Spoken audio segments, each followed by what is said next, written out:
नमस्कार बच्चों, आपका एक बार फिर स्वागत है मेरा YouTube चैनल मैथ्स विद अमर झा में।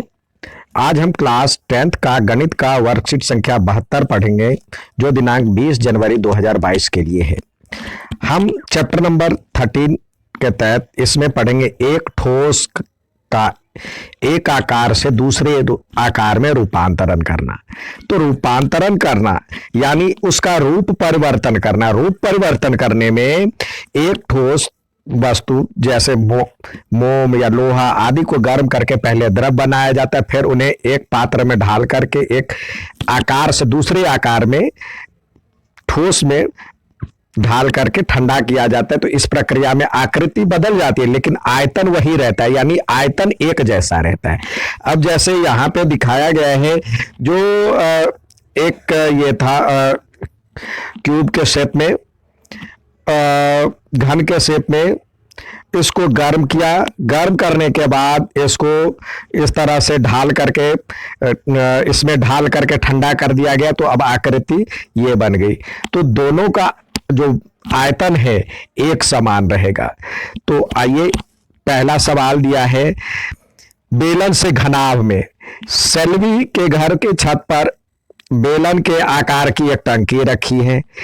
इस टंकी में एक भूमिगत टंकी से भरे हुए पानी को पंप द्वारा पहुंचाकर टंकी को भरा जाता है, यानी जमीन के अंदर यह टंकी रखी हुई है और उसके छत पे यह टंकी रखी है।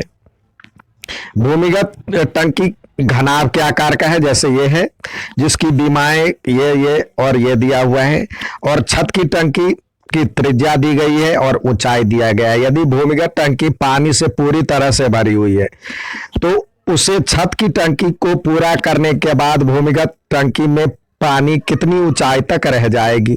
छत की धारिता की भूमिगत टंकी की धारिता से तुलना कीजिए। अब बेलनाकार आयत की टंकी का आयतन जो होगा बराबर होगा भूमिगत टंकी से निकाले पानी का आयतन, यानी इससे पानी इसमें निकला है तो इसकी x ऊंचाई तक मान लेते हैं, या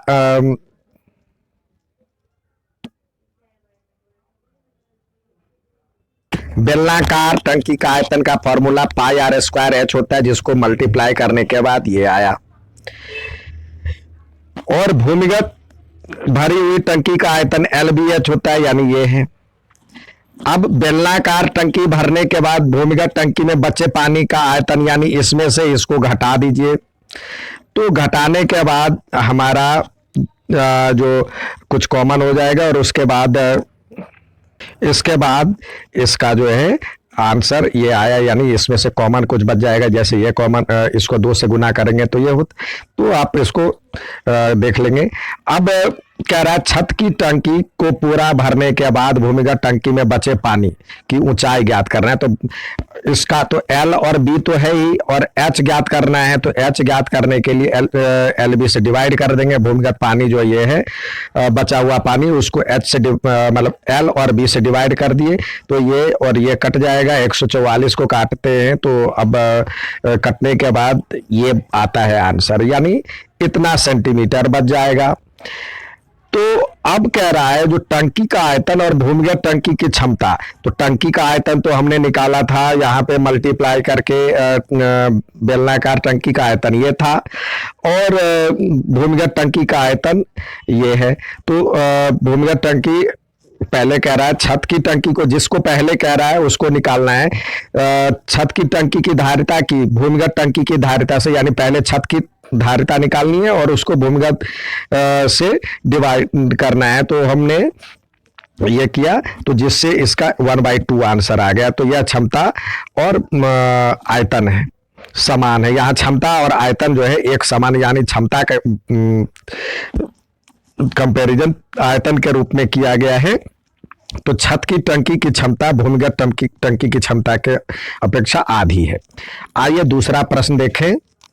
अब दूसरा सवाल है, शंकु का गोले में परिवर्तन, यानी मॉडल बनाने के लिए मॉडल बनाने वाली मिट्टी से ऊंचाई 24 सेंटीमीटर और आधार की त्रिज्या 6 सेंटीमीटर वाला एक शंकु बनाया गया है। एक बच्चे ने इसे गोले के आकार में बदल दिया, तो गोले की त्रिज्या ज्ञात करें। यानी इससे क्या होगा, शंकु का आयतन जो होगा, शंकु का आयतन आयतन जो बराबर होगा यह गोले का आयतन,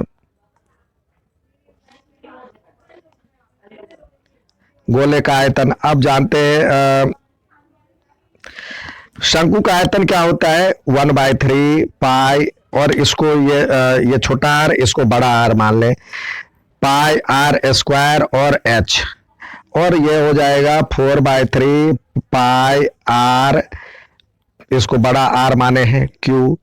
अब 3 से 3 चला गया, पाई से पाई चला गया, आर स्क्वायर के बदले यहाँ पे दिया हुआ है 6 दिया हुआ है, तो 6 गुने 6, और एच दिया हुआ है 24 बराबर में 4 आर क्यू, तो 4 से इधर कट गया, 6 हो गया, तो आर क्यू बराबर में यहाँ पे 6 का क्यू दिख रहा है, तो आर क्यू इजकल टू 6 का क्यू, तो देयरफॉर आर इजकल टू 6, तो 6 क्या सेंटीमीटर, तो गोले की त्रिज्या क्या हो जाएगी 6 सेंटीमीटर। इतना बड़ा ना करके गोले की त्रिज्या 6 सेंटीमीटर है, हो गया आंसर।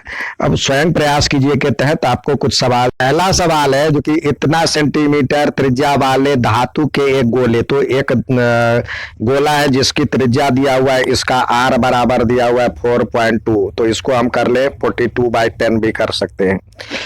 वाले त्रिज्या को पिघला करके 6 सेंटीमीटर त्रिज्या वाले, यानी इसकी त्रिज्या दिया हुआ है आर, इसको आर मान लेते हैं, तो आर बराबर में 6 दिया हुआ है, वाले बेलन के रूप में ढाला जाता है, तो इसकी ऊंचाई यानी एच ज्ञात करना है।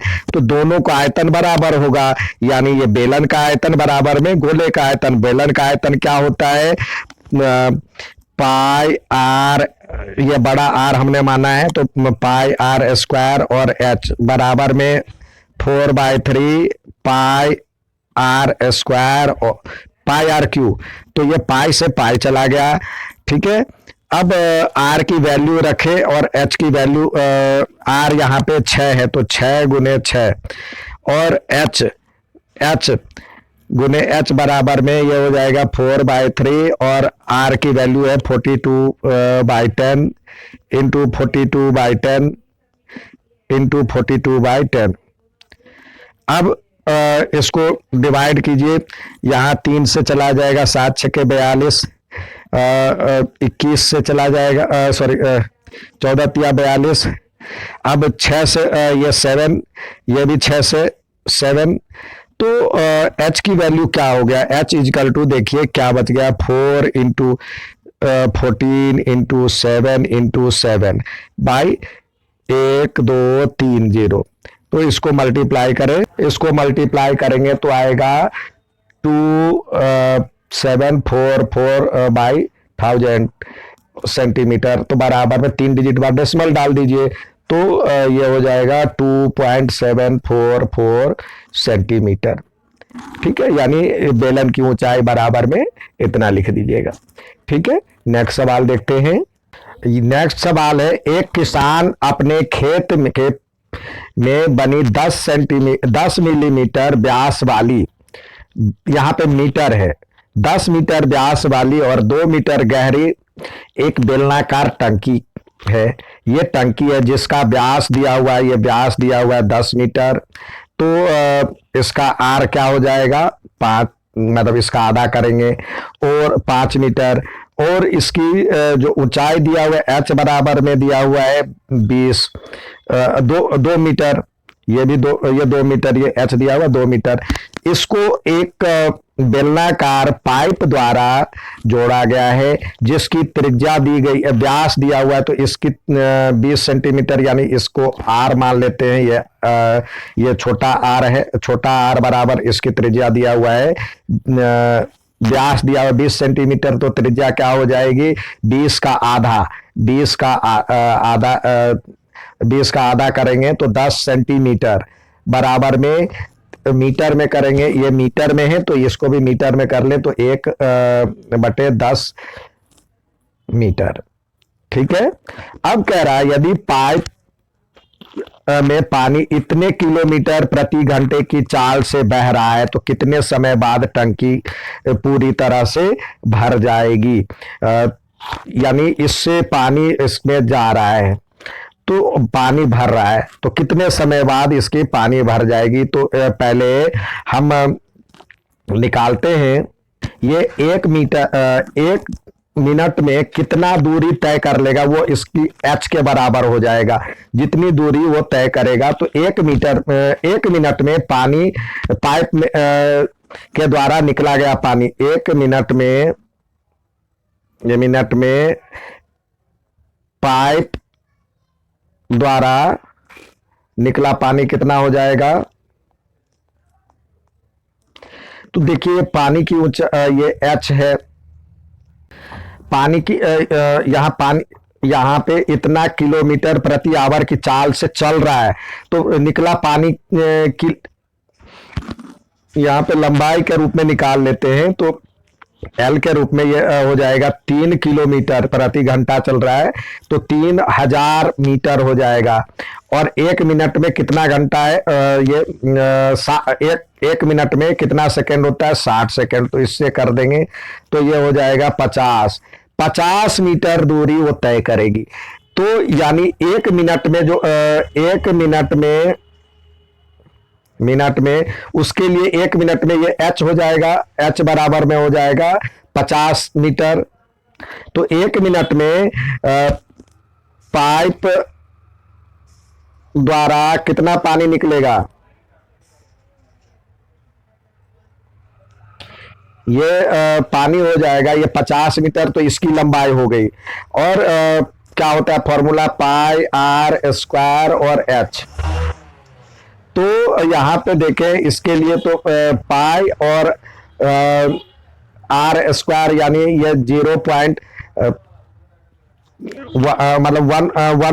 दिया है। 1/10 हमने यहाँ पे निकाला, आर को सेंटीमीटर में 1/10 इंटू 1/10 और इंटू ये 50। तो इससे कटने के बाद ये हो जाएगा